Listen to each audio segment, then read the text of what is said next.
bienvenue dans cette nouvelle émission Quoi de neuf. Aujourd'hui, je reçois M. Olivier Pulvar. Olivier Pulvar, qui est docteur en sciences de l'information et de la communication à l'Université de Bordeaux 3, maître de conférence à l'Université des Antilles et professeur associé à l'Université du Québec à Trois-Rivières.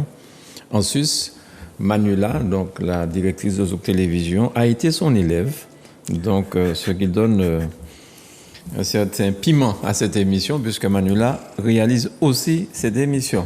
Voilà. Docteur, bonjour, merci beaucoup d'avoir accepté notre invitation. Et aujourd'hui, nous allons parler d'un livre qui est là, qui est arrivé, tout nouveau, tout chaud. Et un livre pour comprendre les raisons de la migration des métropolitains à la Martinique. Qu'avez-vous voulu démontrer à travers cette étude? Parce qu'en fait, c'est une étude, vu l'épaisseur du livre, c'est une étude très poussée. Qu'est-ce qui vous a poussé, docteur, sur ça? Alors bonsoir, Monsieur Granier, bonsoir à vos téléspectateurs. Donc le projet de ce travail de recherche, c'était surtout de comprendre, après la crise de 2009, comment les différents groupes sociaux, les différents groupes ethniques en Martinique se positionnaient suite à cette crise-là. Et donc c'est une recherche qui a été mise en place par mon laboratoire, le LC2S, le laboratoire caribéen de sciences sociales, donc à l'université ici. Et donc on a travaillé, c'est une équipe qui a travaillé, toute une équipe qui a travaillé sur plusieurs communautés, en fait, sur plusieurs groupes sociaux, plusieurs groupes ethniques, les Békés, les Afro-Martiniquais et les métropolitains, et même des groupes étrangers comme les Haïtiens. Et c'est un travail qui devait porter à l'origine, qui portait à l'origine sur plusieurs DOM: Guadeloupe, Martinique, Guyane, Réunion. Et nous devions donc travailler de concert sur, donc nous par exemple, sur les métropolitains, donc en Guadeloupe, en Guyane, à la Réunion, et en Martinique. Et en fait, en réalité, c'est ce travail sur la Martinique qui a éclos. Il n'y a pas eu d'équivalent sur les autres, comment dirais-je, territoires, ce qui nous a amené en fait à faire une monographie qui nous a conduit à poursuivre le travail, donc 2014, 2015, 2016, 2017, 2018, 2019, etc., jusqu'à aujourd'hui, pour pouvoir en fait infirmer ou confirmer ce que nous avions observé auprès du groupe que nous avons étudié, celui donc des métropolitains. Parce que là, vous d'emblée, vous dites une migration de confort. Donc, qu'est-ce que vous entendez par là? Est-ce que c'est totalement différent de l'Haïtien ou de Saint-Lucien ou de je ne sais qui viendrait en Martinique? Là, nous avons des Français qui viennent sur un sol français tout en étant pas totalement comme nous.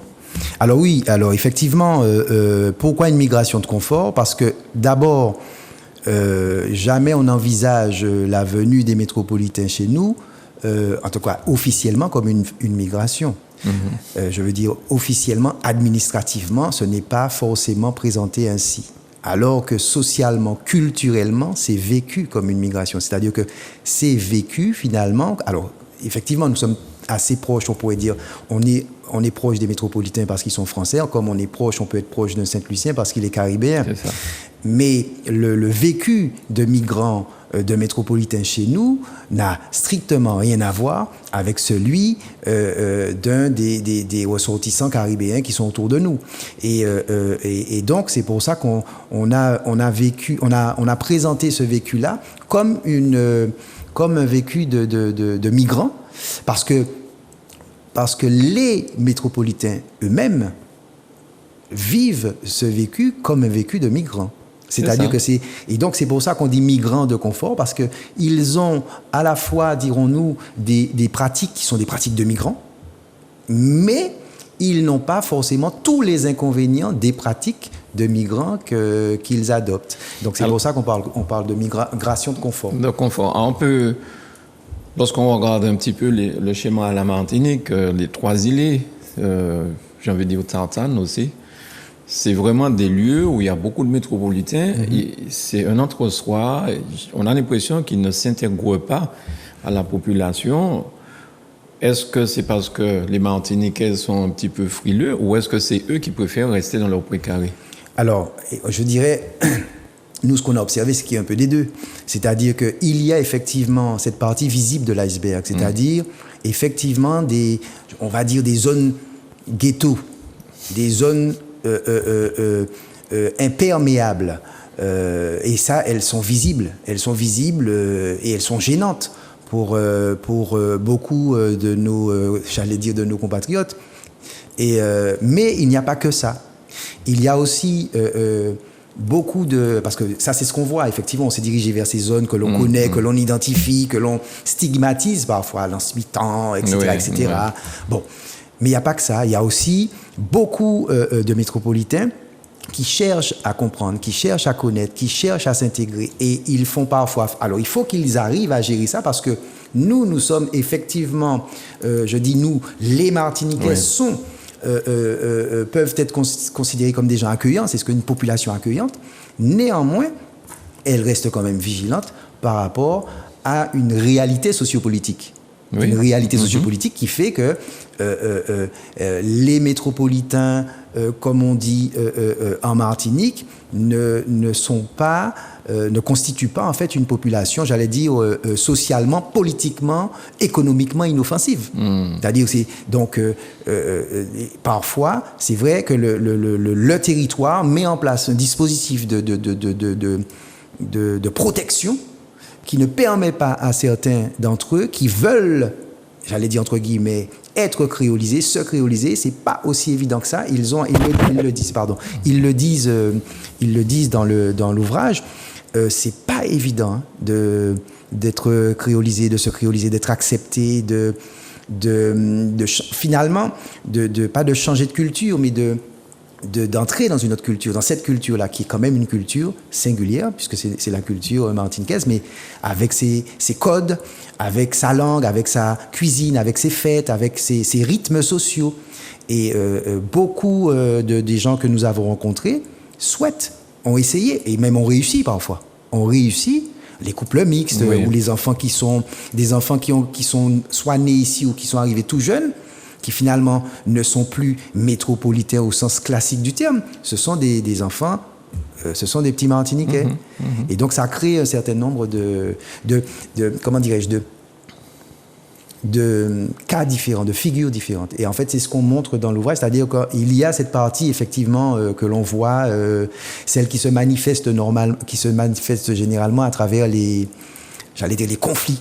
Oui. Le conflit, le racisme, les cas, ça c'est ce que effectivement que l'on voit, mais il y a aussi d'autres représentants entre guillemets de ce groupe qui ne sont pas du tout dans cette dynamique-là. Oui, parce qu'on se rappelle de certains faits marquants, des gens qui ont porté plainte parce qu'il y avait des coqs qui chantaient à 5h du matin ou je ne sais quoi encore. On se rappelle de ce qui s'est passé au Diamant. Des gens qui fêtaient un anniversaire et 2 métropolitains les ont traités de singes. Enfin bon, heureusement, tout le monde n'est pas pareil. Je ne dis pas que c'est toute la communauté métropolitaine ici qui parle comme ça, mais c'est sûr que ce n'est pas facile de s'intégrer avec des gens qui vous traitent de singes. Voilà. Donc ça pose un vrai problème. Ça pose un vrai problème et je pense que j'espère que c'est un travail qui permettra aux uns comme aux autres, c'est-à-dire aux métropolitains comme aux non-métropolitains, de véritablement comprendre ce que c'est qu'une dynamique, finalement, migratoire qui, au fond, elle est encouragée par, je dirais, par l'État, par le gouvernement, et elle n'est pas considérée véritablement comme une migration, en fait, puisqu'ils sont en France. Oui. Et donc, si, j'allais dire, législativement, administrativement, ça ne pose pas de problème, socialement, culturellement et peut-être même économiquement, ça crée un certain nombre, en tout cas, ça pose un certain nombre de questions auxquelles il faut que nous trouvions des réponses pour pouvoir fonctionner sur ce territoire. Alors, lorsqu'il était président, Nicolas Sarkozy avait dit à diplôme équivalent, il faudrait essayer d'avantager les Martiniquais qui puissent revenir chez eux. On constate que ce n'est pas du tout ça. Que ce soit la préfecture, patron de la police, patron de la gendarmerie, toutes les grosses têtes, ce ne sont que des métropolitains. C'est exact. Donc on a l'impression que quelque part, le pouvoir continue à vouloir barricader tout ça. Et puis coloniser, il ne faut pas qu'on ait peur de ce mot-là non plus, c'est ça. Hein. Alors c'est vrai que ce que vous dites est parfaitement pertinent, parce qu'en réalité, Si on est considéré ici comme étant un département français, et c'est la logique, de l'État français, c'est de dire qu'il n'y a pas de raison qu'il y ait de différence. C'est un département. Mais dans le même temps, c'est un département qui a des spécificités dont on doit tenir compte. Et donc, ça donne lieu à des discours de l'égalité réelle, un certain nombre de thèmes, la continuité territoriale, toutes ces choses-là qui ne fonctionnent pas en réalité. Voilà. Et donc, qui va en être victime? Eh bien, forcément, les agents de ces concepts et de ces dispositifs-là. Bien sûr. Parce que c'est quand même assez ahurissant d'avoir à payer un billet aussi cher entre, par exemple, la Guadeloupe et la Martinique, ou entre la Guadeloupe et la Guyane, voilà.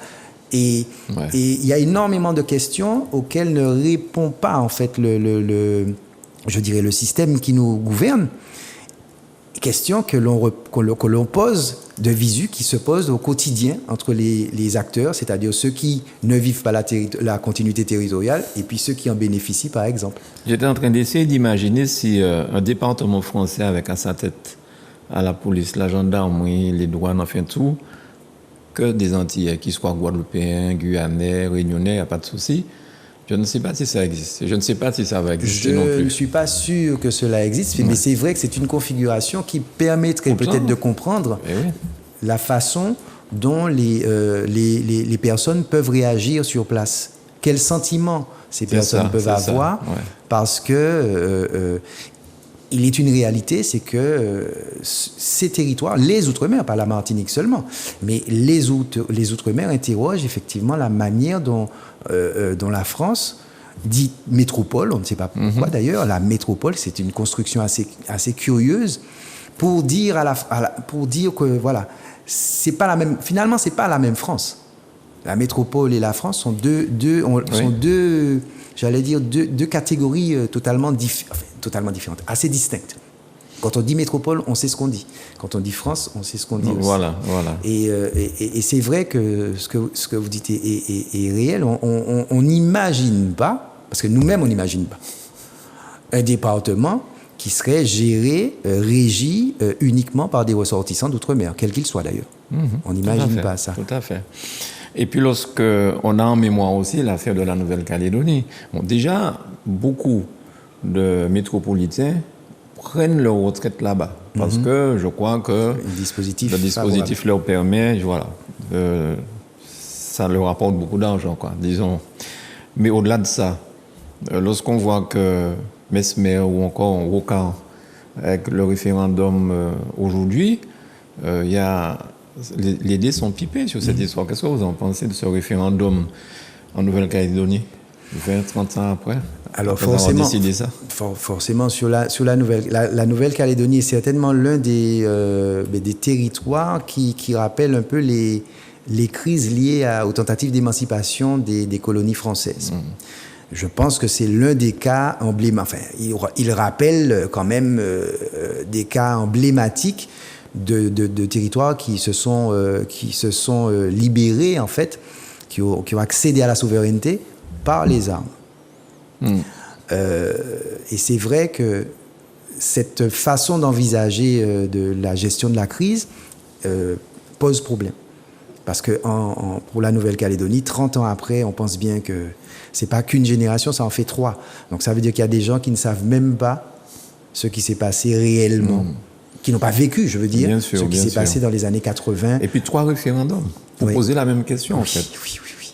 Non, mais on comprend qu'il y a un problème. Il y a un problème. Il y a un gros problème, me semble-t-il. Tout à fait. Mais ça, c'est ce qu'on dit. C'est-à-dire qu'en fait, l'idée, c'est de ne pas, comment je dirais ça, ne pas rendre directement responsables les acteurs.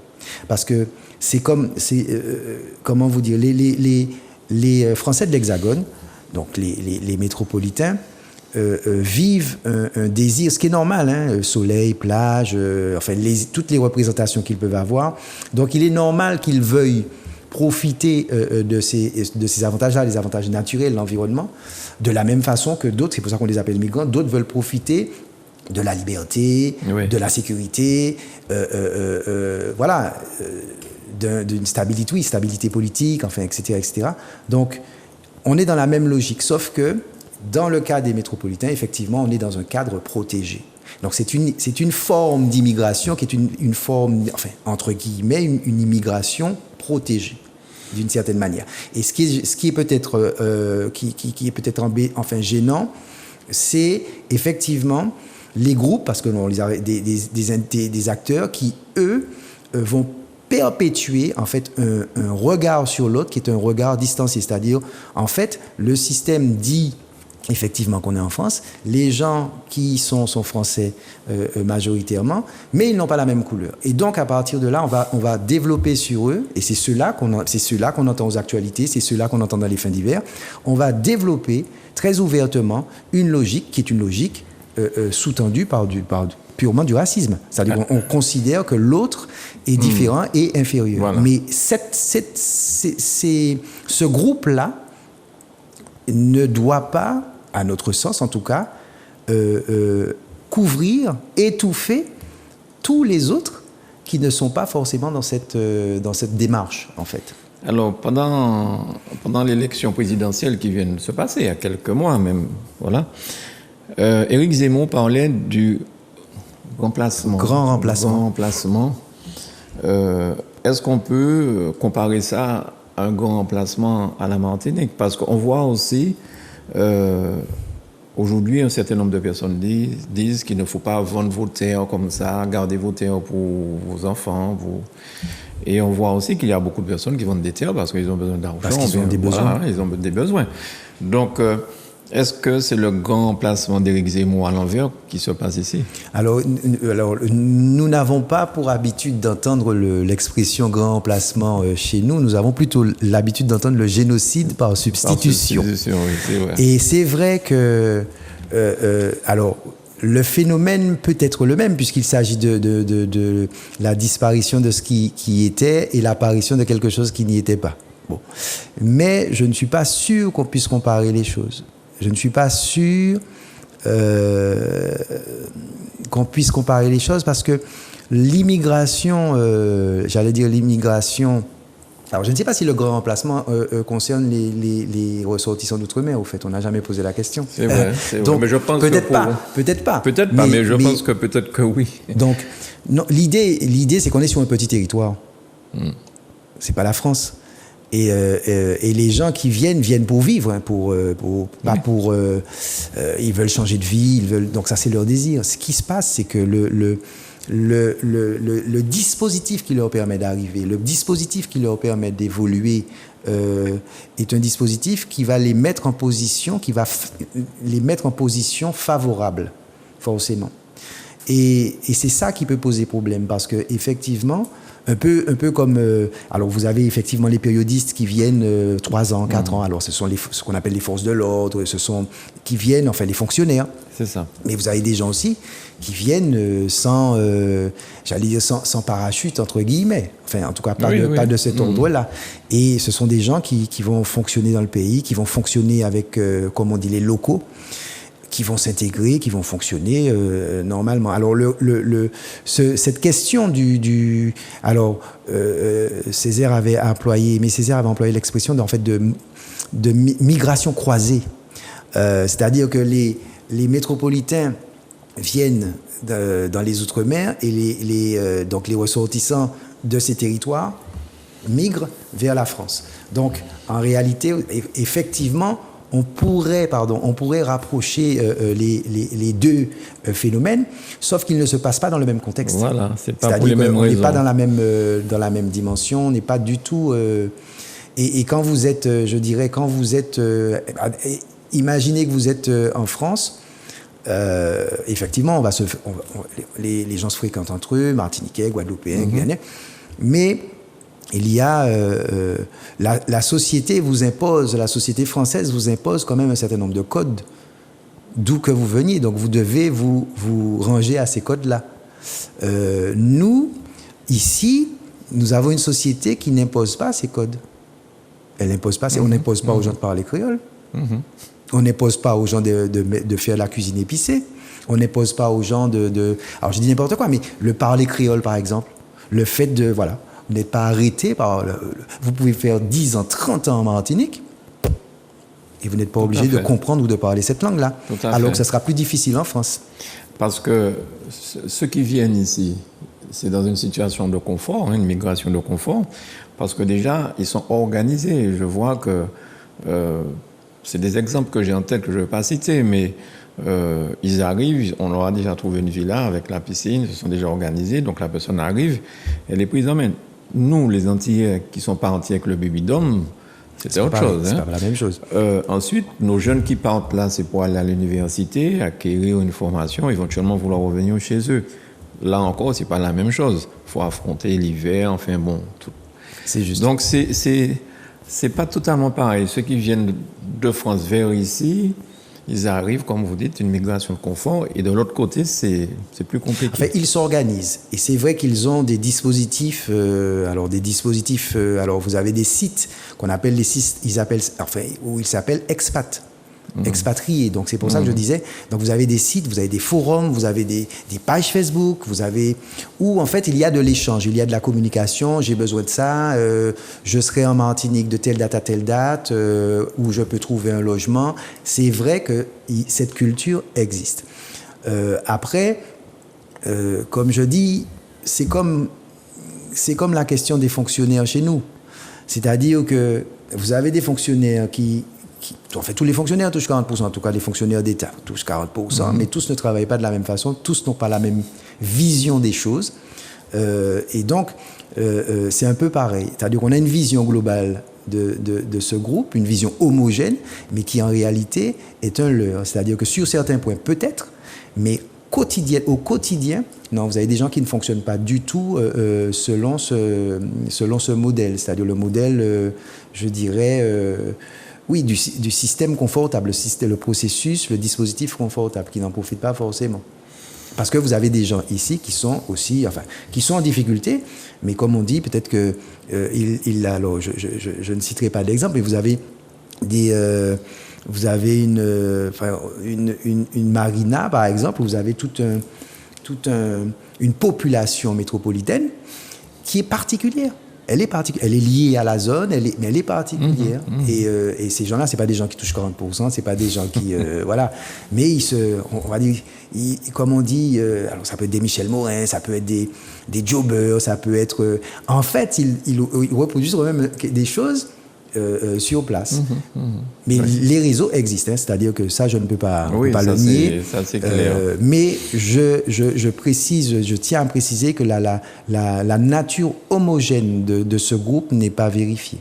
Même politiquement, ils ne sont pas d'accord, ils ne sont pas forcément d'accord. Je veux dire, il y a énormément... et il y a une analyse aussi de la situation par certains groupes, qu'on a appelés les néo-martiniquais, par exemple, par opposition aux néocoloniaux, les néo-martiniquais qui ont véritablement alors je ne sais pas s'ils ont une conscience de la situation coloniale ou de la situation, des difficultés qui sont liées à cette situation, mais en tout cas ils sentent bien qu'il y a un problème. Oui. C'est-à-dire qu'ils ne l'identifient pas, mais ils sentent que oui, peut-être que ça pourrait être différent, peut-être que... En tout cas, c'est passionnant de vous écouter, de comprendre tous ces mécanismes-là. C'est vrai qu'on n'a pas beaucoup de temps, on me fait déjà savoir que le temps est fini. Je crois que pour être complet, il faut citer aussi Patrick Bruneton, nous dit deux mots là-dessus. Alors c'est un métropolitain, c'est un Français de France. Hein. Oui, tout à fait. Et il est chercheur en sociologie politique au CNRS. C'est exact. Membre du Centre européen de sociologie et de sciences politiques. C'est un monsieur qu'on a déjà vu parce qu'il a travaillé sur des choses comme le carnaval des travestis, les travestis Makoumet. Voilà, et c'est un travail qui a pris combien de temps pour faire ce... Alors, ce travail a plus d'une dizaine d'années, enfin, il a duré. Il y a plusieurs phases. Une phase de terrain qui s'est déroulée de 2010-2014. Et puis, de 2015, on dira, à 2018-19, nous avons, enfin, en tout cas, j'ai présenté ces travaux-là à l'étranger.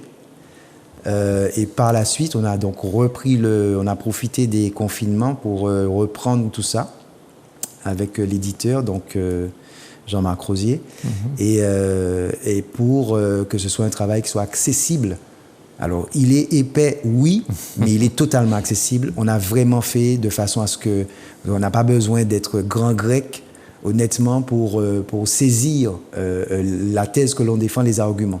Il y a de la théorie, mais il y a beaucoup d'extraits d'interviews, c'est-à-dire que les métropolitains parlent et ils étaient contents de parler, de dire justement, voilà, un certain nombre de choses que nous avons retravaillées. Alors, on a travaillé sur on a fait une centaine d'entretiens quand même, hein, une centaine d'entretiens sur toute la Martinique et nous n'en avons gardé qu'une cinquantaine. D'accord. Docteur, est-ce qu'on pourrait penser très rapidement qu'on pourrait faire comme aux États-Unis et puis monter des restaurants dont fréquentés que par des Antillais? Bon, je ne sais pas si la loi pourrait permettre ça, mais on voit qu'ils ont leur banque, ils ont certains magasins qui sont réservés ou qui sont fréquentés. Et parce que la population noire se dit, je veux faire travailler ce magasin-là parce que les propriétaires sont des Américains noirs. Est-ce que finalement, ça n'arrivera pas un petit peu, ce genre de choses ici? La loi va... Alors, ça peut arriver, effectivement. Mais le système français ne le permet pas officiellement. Donc, ça va être compliqué, ce genre de... Mais ça existe. Ça existe. Ouais. Il y a encore, j'ai vu réapparaître, en fait, alors je ne sais pas si c'est actuel, quelque chose concernant une entreprise, justement, dans la région du sud-est, là, Trois-Îlets, et sur un entrepreneur qui aurait des pratiques, je dirais, alors on dit racistes, par rapport à son activité.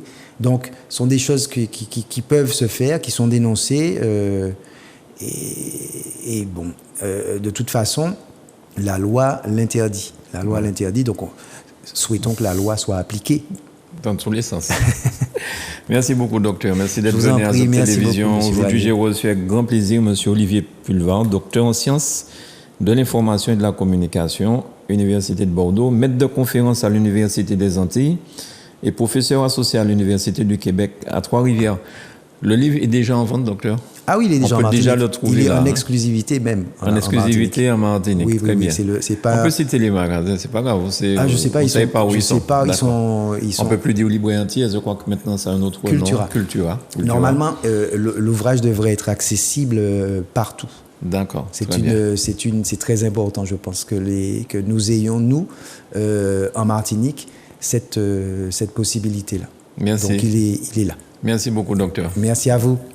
Je vous en prie. Merci à Manuela pour la réalisation. Merci chez vous pour nous avoir écoutés, j'espère avec beaucoup d'attention.